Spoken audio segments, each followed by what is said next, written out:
Okay, so I would like to talk about the ecosystem on the permafrost in this area.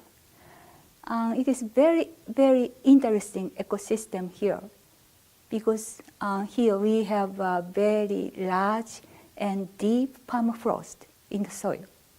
And on this permafrost, there is a very beautiful forest. And if we look at the climate here, it is severely dry climate. Precipitation, the amount of rainfall and snowfall in a year is only 250. It's very, very small amount of precipitation.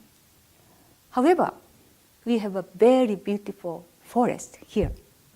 I am very, very interesting why they can live. I mean, the trees can live in such a dry, under a dry climate. And around 20 years ago, I started my research here. And we found very interesting things. Many things I found. But anyway, they are using 3 different kinds of water because water source is very important for them. The first, the water source for plant is snow melt water. Snow melt water is available for trees every year. In early summer. And second water source for plant is rainfall during the summertime. And if the amount of rainfall in the summer is enough, trees can use the rainwater, which infiltrate into the soil and percolate into the soil. And they can suck the water from the root, and they can use it.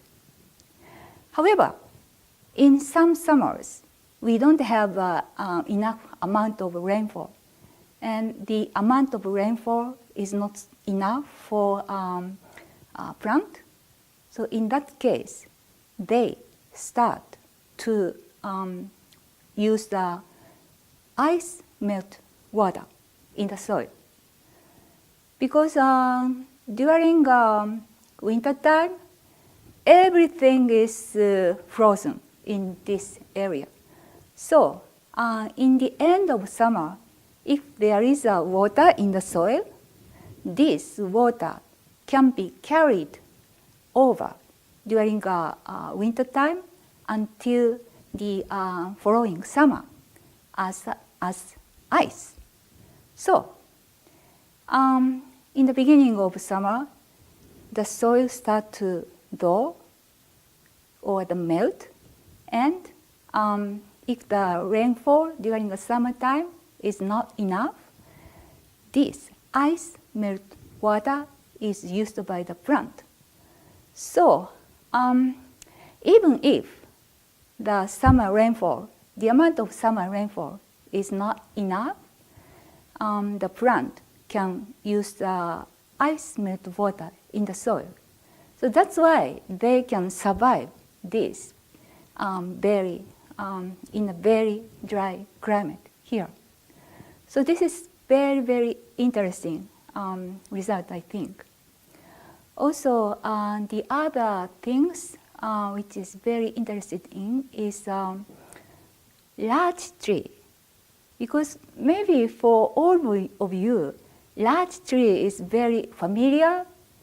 And if you go to the forest, large trees are everywhere. But that large tree is very, very unique trees because it's a coniferous. Conifer means trees with a needle, not broad leaf, very thin, like a needle leaf. This kind of needle, we call it conifer. Coniferous tree is usually evergreen. For example, if we look at the pine, Pine tree is also conifer. They have a needle, and this needle is very thick compared to large tree. And what I wanted to say is that coniferous trees is usually evergreen, but large tree is deciduous. So this means every fall, the plant, I mean the large tree, fall the needle. This is very, very interesting because here the climate is very severe. So for plant, it is very important to save carbon because the summertime is very short, only 3 months, June, July, August. So during the 3 months, summertime, they need to fix carbon dioxide and store the carbon in the plant body, and next year they have to use that carbon to open the needle. But if the tree is evergreen, they don't need to lose the carbon every year as a fall, needle fall or a leaf fall. So the conifers, but at the same time deciduous, falling needle every year is very unique aspect. So for 3 months of short summer, they fix the carbon dioxide as many as possible, and they store the carbon in the plant body, and next year they have to use that carbon. As you know, global warming is going on, and most people think under a warmer climate, plants grow more. However, it's not always right. I used a tree ring widows to know how they grow during the past 100 years.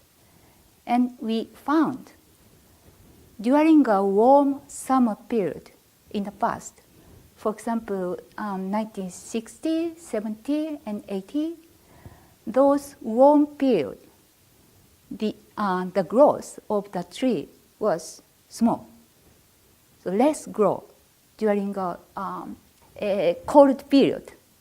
Cold period, more carbon was fixed, and the plant,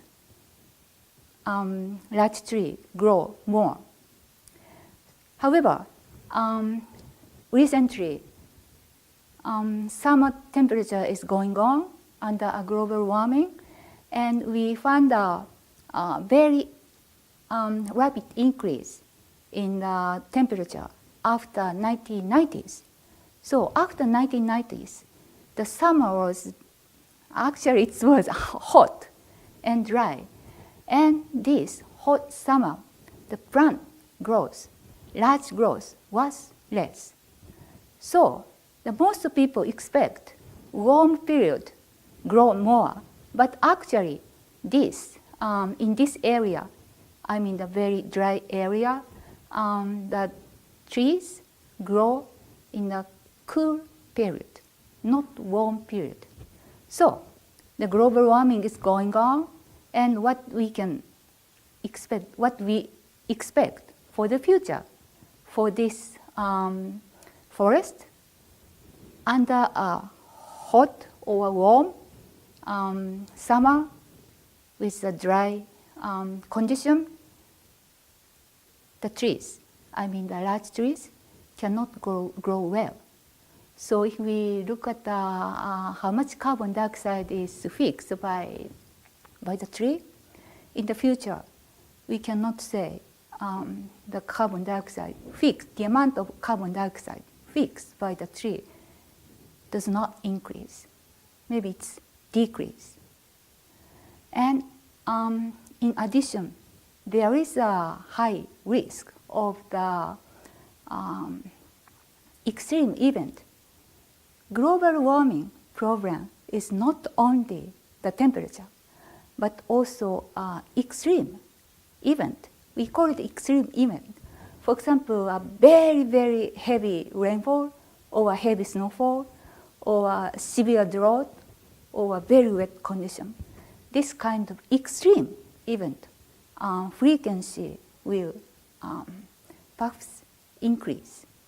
And I think you remember in 2007, here the condition was extremely wet.